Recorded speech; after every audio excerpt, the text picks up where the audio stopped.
연준이 3분기, 한국은행도 3분기 인하를 한다라고 생각하면은 2분기 말 정도가 되면은 사실은 그때 반영되는 금리 인하 기대는 이제는 진짜 약간 현실화 가능한 금리 인하 기대감일 수, 이제 연말까지는 좀 금리가 그래도 하향 안정이 될 거라고 저는 보고 있어서 채권 투자 시기로 봤을 때 내년 2분기에 조금 매수하는 거를 접근을 하고 있고, 지금은 근데 조금 비우자. KB증권 리서치센터 임재균 연구위원 함께합니다. 안녕하십니까? 네, 안녕하세요. 안녕하십니까? 네. 자, 수요일 채권 얘기를 또 해봐야 되는 시간이 왔는데 어떤 얘기부터 해볼까요? 저는 이 얘기부터 질문을 하고 싶습니다. 미국 10년물 국채금리가 이제 4.2 네. 아래까지 네, 갔는데 맞습니다. 이 속도면에서 보면 올라가는 것도 굉장히 빨랐는데 내려오는 것도 빠르다라는 생각이 저는 개인적으로 드는데 맞습니까? 속도 네. 빠른 거예요? 굉장히 빠른 것 같아요. 굉장히 사실은 빨라요? 한 네. 달 사이에 뭐 불과 이제 한 10월 말 11월 초까지만 하더라도 5%, 10년 금리가 그러니까요. 5% 정도 수준이었다가 이제 한 달이 지나고 나서 보니까는 4.2. 사실 이제 어제 4.2를 깨고 내려왔죠. 이제 80bp 정도가 맞아요. 순식간에 네. 훅 내려온 상황이다 보니까는 미국채의 이제 월간 수익률로만 봤을 때는 1980년대 이후 최고치다. 11월이. 예, 그렇게 보시면 될 것 같고, 그거를 고려하면은 단기간에 진짜 빠르게 내려온 상황인 것 같아요. 그러게요. 4.18, 4.17 뭐 이렇게까지 네네. 내려와 있으니까요. 이 이유를 한번 보겠습니다. 이렇게 변동성이 사실 큰 거잖아요. 속도가 올라가고 내려가고가 빠르다는 건. 네, 맞습니다. 원인은 어디 있습니까? 결국에는 이제 10월 달, 그러니까 정확히는 11월 FMC 전과 비교를 해볼 수밖에 없을 것 같은데, 그 전까지는 이제 시장에서 걱정하는 게 두 가지였죠. 미국 정부가 계속 국채를 발행하는 거 아니야? 그럼 이제 공급 쪽에서 계속 공급이 늘어나다 보니까는 가격이 싸질 수밖에 없는 거죠. 이제 사는 사람이 늘어나지 않는다고 하면은. 그래서 이제 금리가 계속 상승을 했던 거고, 또 하나가 이제 통화정책 측면에서 보면은 미국의 경제 지표가 워낙에 강한 모습을 보이다 보니까는 그때 당시까지만 하더라도 시장에서 걱정을 했던 게 이 정도 원래는 이제 내년 정도가 되면은 미국 연준이 금리를 인하할 거라고 생각을 했는데 왜 미국 경기는 금리를 이렇게 올렸음에도 불구하고 대체 위축이 안 되는 걸까? 그러면은 이렇게 계속 되면은 내년에 미국 연준이 금리 인하를 못 하는 거 아니야? 라는 생각을 하다 보니까는 미국 금리가 굉장히 빠르게 올라갔던 거고, 이제 매수자 입장에서는 지금 살 이유가 없는 거죠. 네, 그랬다가 이제 11월 미국 재무부의 국채 발행, 그리고 연준 FOMC 지나고 나면서부터 이런 발행이라던가 연준 통화 정책에 대한 불확실성 해소가 되면서 기관 투자분들이 빠르게 조금 자금 집행을 하면서 금리가 빠르게 하락을 한 측면이 있고요. 그리고 나서 이제 경제 지표를 또 보면은 생각보다 조금 둔화가 되고 있네. 미국도 결국에는 높아진 금리에 따른 부담이 조금씩 나타나고 있구나라는 것들, 거기에 월러 연준 이사 네. 이 발언이 되게 강했던 것 같아요. 사실 이제 월러 연준 이사 같은 경우가 매파적인 이런 성향을 가지고 있습니다. 팬데믹 이후에 이제 긴축을 할 때 금리를 올리자, 빠르게 올리자, 더 높이 올리자, 이런 것들을 되게 강조를 하셨던 분인데, 그 분이 금리 인하 가능성을 언급을 하다 보니까는 시장에서는 이제 환호를 한 거죠. 연준의 긴축은 끝났다. 이제 금리 인하만 남겨놓고 있겠네. 그러다 보니까는 시장에서 원래 이제 앞서서 10월까지만 하더라도 어쩌면은 연준이 내년에 금리 인하를 못할 수도 있겠구나, 이런 걱정들을 하셨었잖아요. 근데 지금은 금리 인하 시점이 쭉쭉쭉 당겨지고 있고, 이게 이제 뭐 일주일마다 이게 앞으로 당겨지고 있어요. 일주일마다 회의가 한 번씩 당겨지는 상황이다. 그래서 지금 보면은 내년 3월이 되면은 연준이 금리를 인하할 수 있을 것이다라고 생각을 하고 있고, 거기에 추가적으로 금리 인하 시점도 사실은 시장 입장에서 중요한데 내년에 총 몇 bp의 금리를 인하하는지 이것도 상당히 중요한데, 3월 달에 시작을 해서 내년에 총 6번 금리 인하를 한다라는 게 지금 시장에 반영돼 있고, 이렇게 이제 인하 시점이 앞으로 당겨지고 인하폭이 커지다 보니까는 지금 미국채 금리가 빠르게 하락을 하고 있는 상황이다라고 보시면 될 것 같아요. 그리고 이제 지난주에 있었던 이제 연준 파월의 연준 의장 발언 같은 경우도 보면은 추가 인상은 없다.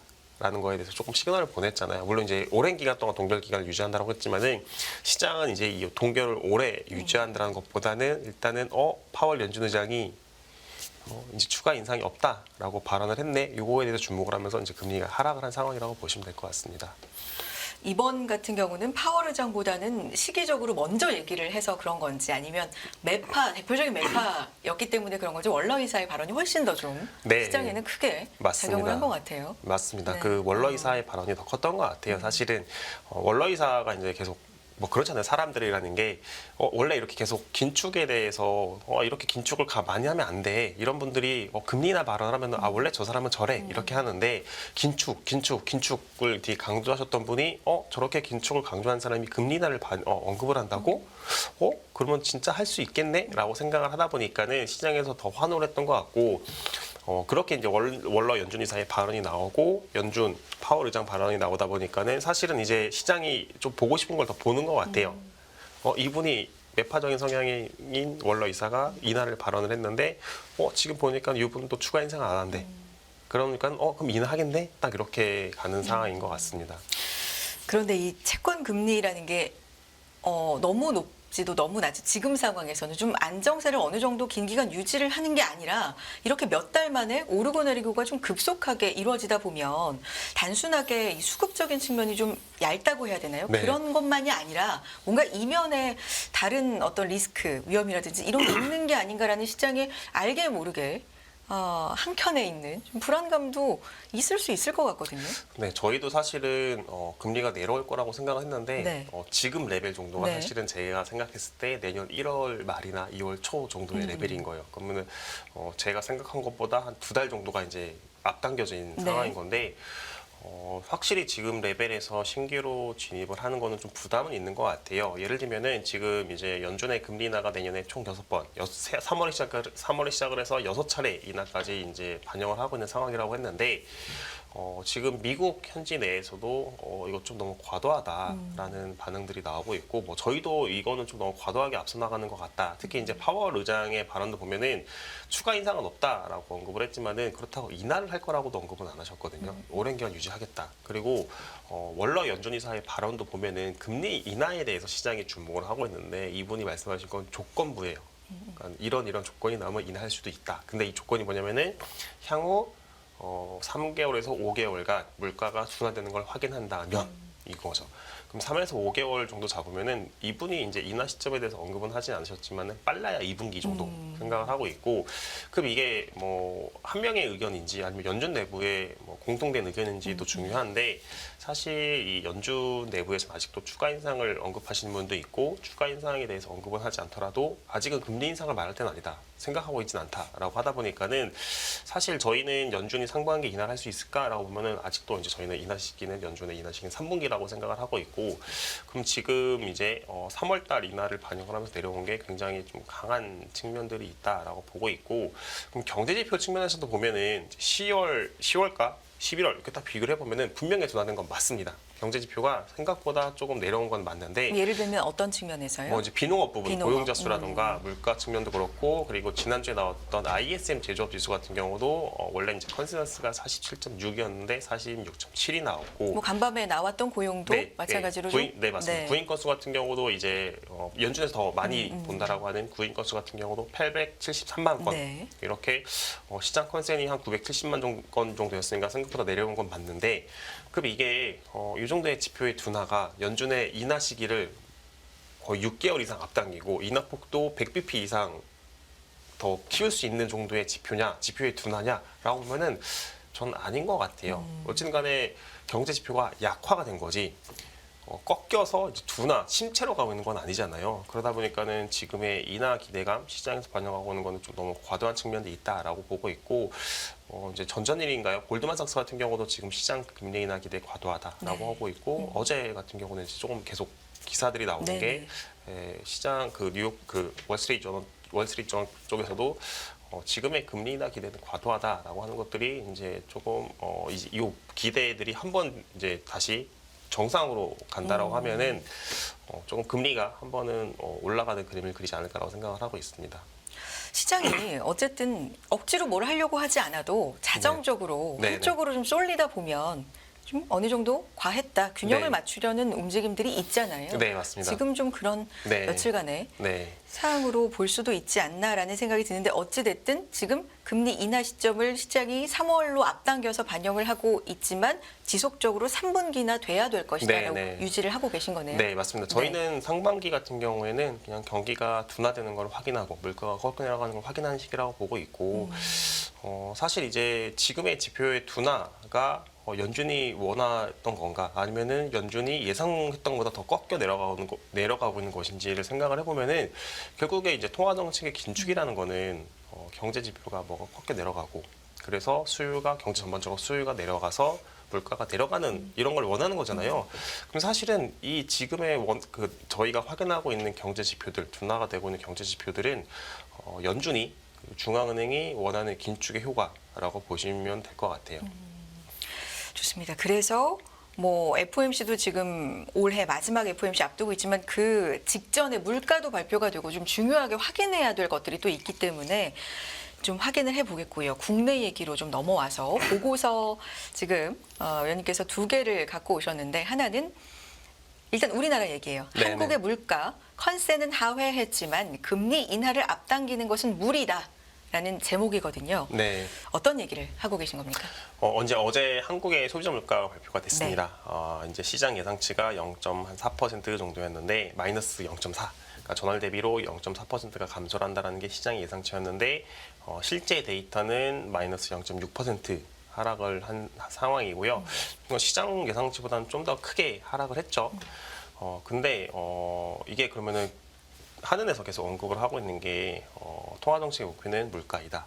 그리고 2%대 물가를 확인을 해야지 금리를 인하할 수 있다라고 언급을 했는데 과연 그 어제 나왔던 한국의 11월 소비자 물가가 한국은행의 예상치보다 좀 낮았냐라고 보면은 저는 그건 아닌 것 같아요.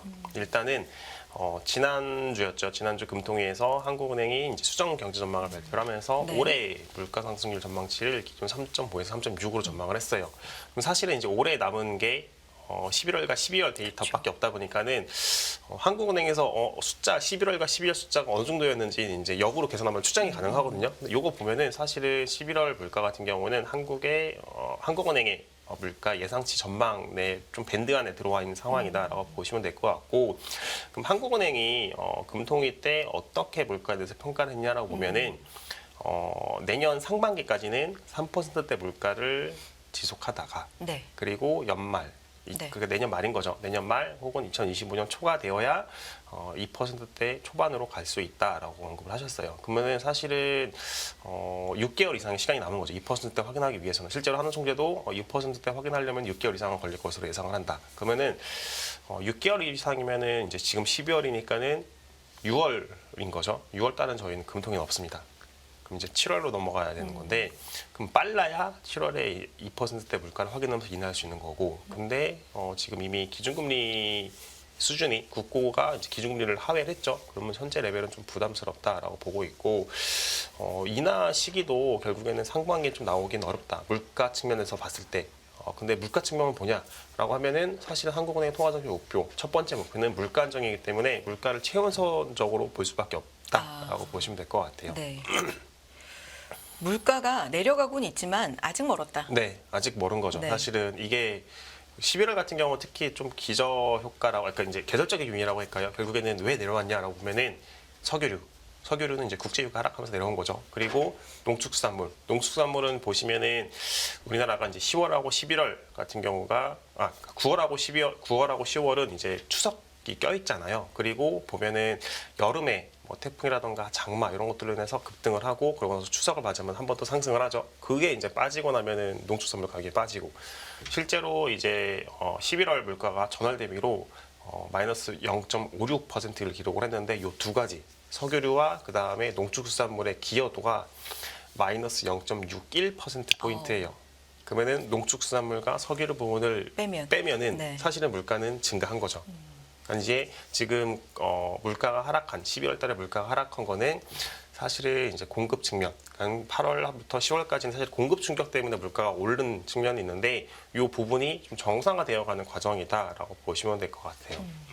그렇다면 금리를 이제 고려해서 이런 여러 가지를 고려해서 채권 투자 방향으로 우리가 생각을 네. 해볼 때는 어떤 방향을 잡는 게 적당할까요? 저희는 지금 좀 신규로 들어가는 거에서는 조심을 해야 되는 상황까지 온 것 같아요. 사실 저희가 10월, 그다음에 11월 초까지만 하더라도 좀 강하게 사자라고 말씀을 드렸는데 금리가 되게 빠르게 내려오는 상황이고 그리고 어제 기준으로 국고 3년 금리가 이제 기준금리 3.5%를 뚫고 내려왔거든요. 네. 여기에서 더 내려가거나 이 가격이 사실은 정당화되기 위해서는 금리 인하가 좀 가시화가 돼야 되는 것 같은데 한은의 이런 스탠스 평가를 들어보면은 물론 이제 한은도 틀릴 수 있겠지만은 한은의 평가를 보면은 내년 상반기까지 인하하기 좀 어려운 상황인 것 같고 그렇게 치면은 현재 레벨에서는 진짜 신규 주식하는 건 좀 어렵다. 물론 이제 투자하시는 분들마다 성격은 다르겠지만은 지금 사서 그냥 내년 말까지만 보유를 하겠다. 그러니까 지금 사서 내년 말에 수익률을 비교를 하겠다라고 하면은 수익은 나 있을 거예요. 수익은 나 있는데 중간에 이제 마음고생을 할 수 있는 거죠. 금리가 올라가면서 손실이 날 수 있다 보니까는 굳이 저희 입장에서는 굳이 그 마음고생을 떠안을 필요가 있나 라는 생각을 하고 있고 오히려 이제 상반기 중에 금리가 이제 금리 인하 기대감이 후퇴를 하면서 금리가 올라가고 그리고 여러 이제 정치적 불확실성들이 때문에 금리가 올라갔을 때 매수를 하는 게 훨씬 더 적절한 상황이지 않을까라고 하고 생각을 하고 있고 지금은 이제 조금 매수를 하기보다는 기존에 보유하신 분 입장에서는 조금씩 이제 매도할 수 있는 타이밍을 조금 노려야 되는 상황인 것 같아요. 제가 지난번 금통위 때 좀 이제 궁금했던 게 금리 동결 인하만이 아니라 인상도 언급을 했어요. 네. 몇몇의 위원들은 그것까지도 주장을 하고 있는 걸로 발표를 했는데 시장은 전혀 인상에 대한 생각은 네. 이제 안 하는 거죠. 네, 맞습니다. 인하로만. 네, 맞습니다. 이것 또한 파월 의장의 얘기를 시장이 무시하듯 네. 뭐 한국도 똑같이 글로벌리 지금 그러고 있는 겁니까? 사실 한국은 보면은 그런 금통위원들의 이제 추가 인상을 할 수 네. 있다라는 네. 발언이 나온 지가 이제 10개월이 넘었습니다. 그러니까 우리나라 같은 경우는 마지막 금리 인상을 한 게 올해 1월이었죠. 네. 그러면은 지금 이제 10개월 이상 동안에 계속 동결 기조를 이어가고 있는 거고 그 사이에서도 계속 한은은 추가 인상 가능성을 열어놨지만은 이제 물가는 꺾여 내려오고 있다 보니까는 그런 시장에서 추가 인상을 할 수 있을까에 대해서는 사실은 조금 많이 그건 아예 거의 생각하지 않는. 네, 생각하진 않고 있고요. 실제로 이제 한은 총재도 말씀을 하실 때 요 금리 인상을 한다라가 아니라 금리 인상을 할 수 있다라고 이제 톤을 좀 말씀을 하시죠. 그러다 보니까는 분명 이제 인상할 수 있는 조건은 여러 가지가 있습니다. 물가가 다시 급등을 해서 4% 위로 올라가던가 이런 경우인 건데 사실은 이제 저희가 전망을 할 때 뭐 여러 가지 시나리오들을 생각을 하지만은 이제 결국에는 가장 베이스 시나리오, 기본 시나리오를 가지고 전망을 할 수밖에 없는데 그 베이스 시나리오에서 물가가 4까지 갈 수 있는 거는 굉장히 희박한 거죠. 그러다 보니까는 시장에서도 한국은행이 추가로 인상하는 요 가능성에 대해서는 거의 생각을 하고는 있지 않고 그럼 이제 결국엔 이제 동결인데 동결을 하고 나면은 그 전에는 인상을 했잖아요. 그러니까 이제 인하를 하지 않을까라고 생각을 하면서 계속 이제 인하에 대해서 조금 기대를 하고 있는 상황이라고 보시면 될 것 같아요. 그럼 정리해서 말하면 미국은 3분기로 네. 뭐 시장은 3월로 반영을 하고 있지만 어쨌든 지속적으로 3분기로 생각을 하시는데 한국은 그렇다면 한국도 빨라야 3분기라고 보고 빨라야 있고요. 3분기. 네, 한국은행 같은 경우는 결국에는 조금 뭐랄까요 통화정책상으로 연준의 인하를 보고 인하를 할 수밖에 없다라고 생각을 하고 있고 그 가장 큰 이유는 결국에는 환율. 결국에는 한국은행이 먼저 인하를 했을 때 환율 시장이 흔들려 버리게 되면은 한국은행 입장에서 사실 할 수 있는 대응책이 많지는 않습니다. 그러다 보니까는 뭐 이거는 이제 한국은행뿐만 아니라 이제 대부분의 국가들이 갖고 있는 조금 통화 정책의 한계라고 보시면 될 것 같고 한국은행 입장에서는 결국 연준의 인하를 지켜보고 확인을 하고 인하를 할 수밖에 없다라고 보고 있고 이게 이제 대외적인 거 말고도 대대적으로 사실은 앞서서 말씀드린 물가라던가 또 이제 가계부채 이런 측면들 때문에 한국은행이 사실 빠르게 인하를 할 명분은 많지는 않은 것 같아요. 뭐 성장 같은 경우도 올해 상반기에 바닥을 찍고 올해 이제 하반기 그리고 내년으로 가면 갈수록 성장은 점점 개선이 되는 숫자이기 때문에 성장 가지고도 사실 이제 인하를 빠르게 할 명분은 더 약해진 상황인 거죠. 뭐 저희가 계속 말씀드리는 게 한국은행에 인하를 할 거였으면 성장을 가지고 인하를 할 거였으면 이미 상반기에 써야 된다. 상반기에 근데 안 하지 않았냐? 그러면 굳이 지금 한국은행은 내년에도 성장률을 보면서 인하할 필요가 없고 그리고 이제 여기에 더 근본적으로 보면은 제가 계속 말씀드린 게 한국은행 통화 정책의 목표에는 성장률 관리는 없다. 물가. 네, 물가와 금융 안정이 있을 뿐이지 성장률 관리는 없다. 그리고 한은 총재가 그 전에 말씀하셨던 게 물가가 안정돼야 중장기 성장이 좋다라고 하셨거든요. 그럼 지금 이제 성장이 꺾여 내려가는 거는 한국은행, 그러니까 중앙은행 입장에서는 그냥 그 물가를 잡기 위한 비용입니다. 비용. 요 비용을 떠안아야지 중장기적으로 이익이 난다라는 게 한국은행과 중앙은행의 스탠스다 보니까는 저희는 좀 한국은행 입장에서도 빠르게 인하를 하는 명분은 사실은 내년에 봤을 때는 많지는 않은 건 같아요.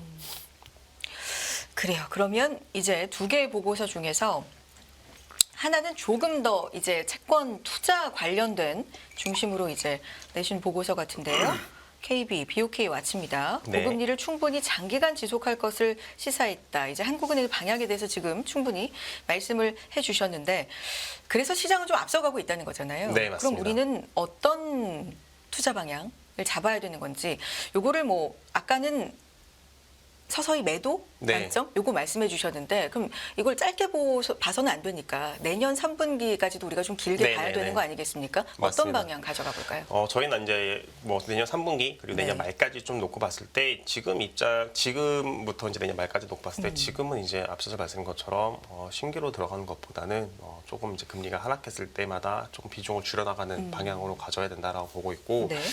1월 말까지 그리고 1월 말 혹은 2월 초까지 봤을 때 금리가 뭐 분명 레벨에 대한 부담은 있지만은 기간 투자분들이 이제 계속 자금 집행이 나오거든요. 그러니까 좀 빠르게 상승할 리스크는 또 그렇게 많지는 않습니다. 사실은. 근데 그 이유가 보면은 이제 기관들의 집행은 사실 마무리가 되는 상황인 거고, 그리고 지금 시장의 금리 인하 기대가 과도했던 것들이 사실은 내년 1월 달, 2월 달이 되면은 이게 진짜 과도했던 건지 아니면은 실제로 이게 우리의 전망이 타당했던 건지 어느 정도 확인이 가능할 거예요. 근데 지금 이제 중앙은행의 스탠스를 보면은 사실은 내년 1월, 2월, 2월 이렇게 지나가면서 보면은 시장의 기대가 과도했다라는 게 조금 확인될 가능성이 더 높은 것 같아요. 저희도 그렇게 생각을 하고 있고 그렇다면은 지금 측면에서 지금의 이제 시장 금리 인하 기대감은 내년 상반기 중에는 한번 되돌아갈 수 있는 상황이다라고 보고 있고요. 그렇게 되면 이제 금리는 한번 상승을 하겠죠. 상승을 하고 오히려 저희는 그때 매수를 해야 되는 상황이 되지 않을까. 금리가 올라갔을 때 더 싸게 매수할 수 있는 시점이 되지 않을까라고 저희는 보고 있고, 특히 이제 좀 장기물 쪽을 선호를 하고 있습니다. 결국에는 채권 투자를 하시는 분들의 입장에서 채권을 통해서 수익이 발생하는 건 크게 두 가지죠. 결국에는 이제 돈을 빌려주는 거잖아요. 거기에 따라서 이제 모든 돈의 거래에는 이자가 붙기 그렇죠. 마련인데 이자를 받는 이런 수익도 있고 혹은 금리가 하락을 하면은 가격이 높아지다 보니까는 이거에 따른 자본 차익이 나올 수가 있는데 일반적으로 장기물 금리, 그러니까 만기가 오래 남은 것들이 동일하게 금리가 하락을 하더라도 자본 수익이 더 가격 상승의 폭이 크기 때문에 저희는 2분기에 금리가 올라갔을 때 장기물을 사자라고 말씀을 드리고 있고 저희가 이제 한국은행 연준은 3분기 그리고 한국은행은 빨래 3분기 네. 혹은 뭐 4분기까지도 생각을 하고 있는데 사실 이제 시장이라는 거는 좀 선반영을 하잖아요. 지금도 마찬가지 선반영을 하지만은 근데 지금은 저희는 좀 약간 뭐랄까요 시장이 너무 이제 앞서가는 측면들이 있고 근데 연준이 3분기 한국은행도 3분기 인하를 한다라고 생각을 하면은 2분기 말 정도가 되면은 사실은 그때 반영되는 금리 인하 기대는 이제는 진짜 약간 현실화 가능한 금리 인하 기대감일 수라고 저희는 보고 있거든요. 그러고 나면은 이제 연말까지는 좀 금리가 그래도 하향 안정이 될 거라고 저희는 보고 있어서 저희 채권 투자 시기로 봤을 때 내년 연간으로 봤을 때는 저희는 2분기에 조금 매수하는 거를 접근을 하고 있고 지금은 근데 조금 비우자. 그래서 비우고 조금 다른 투자를 하고 다른 투자 상품에 대해서 관심을 갖던가 혹은 뭐 다른 투자 상품이 잘 모르신다라고 하면은 초단기 자금 같은 경우 워낙에 금리가 높다 보니까는 지금 한국 기준금리 3.5에다가 이제 초단기 금리 뭐 MF 이런 거 하면은 뭐 3% 중후반 정도 나오다 보니까는 거기다가 잠시 그냥 맡겨놨다가 그러고 나서 2분기에 금리가 올라갈 때 거기서 돈을 빼서 장기물 쪽으로 사면은 수익 측면에서 보면은 좀 훨씬 낫지 않을까라고 생각은 하고 있고 수익 측면뿐만 아니라 이제 항상 저는 이제 가격 측면에선 개선 안 되는데 전 투자를 할 때 밑에 부모의 리스크라에 이제 정신적 스트레스를 집어넣거든요. 정신적 스트레스 대비 수익률을 네. 집어넣는데 그 정신적 스트레스 대비 수익률 측면에서도 훨씬 좋지 않을까라고 생각을 하고 있습니다. 지금부터 1분기까지는 좀 뭐 MMF를 활용하거나 네, 해보고 네. 2분기부터 장기물 중심으로 네, 맞습니다. 좀 활용하는 방안을 지금 제안을 해주셨는데 이런 면에서는 어떻습니까? 지금 외국인 자금이 우리나라 예를 들면 금리 인하 베팅하기에 좀 좋은 시장이라는 관점도 있을 수 있지 않나요? 왜냐하면 대표적인 이머징 국가이기도 하고 성장률 측면에서 이렇게 말하면 좀 뭐 씁쓸합니다만 기대할 만한 게 그렇게 지금 상황에서는 크지 않기 때문에 오히려 인하 쪽으로 베팅하기에 좀 어떨까요? 자금이 들어오기에. 외국인들도 네. 보면은 인합 베팅을 하기에는 지금 레벨은 부담스러울 것 그래요. 같아요. 왜 그러냐면은 이미 외국 투자분들이랑 이야기하면은 한국 물가에 관심이 굉장히 많습니다. 그거 자체가 중앙은행의 통화 정책의 방향을 볼 때 물가가 제일 중요하다는 인식이 깔려 있는 거고요. 네. 네. 근데 지금 한국 물가는 잘 둔화가 되고 있진 않죠.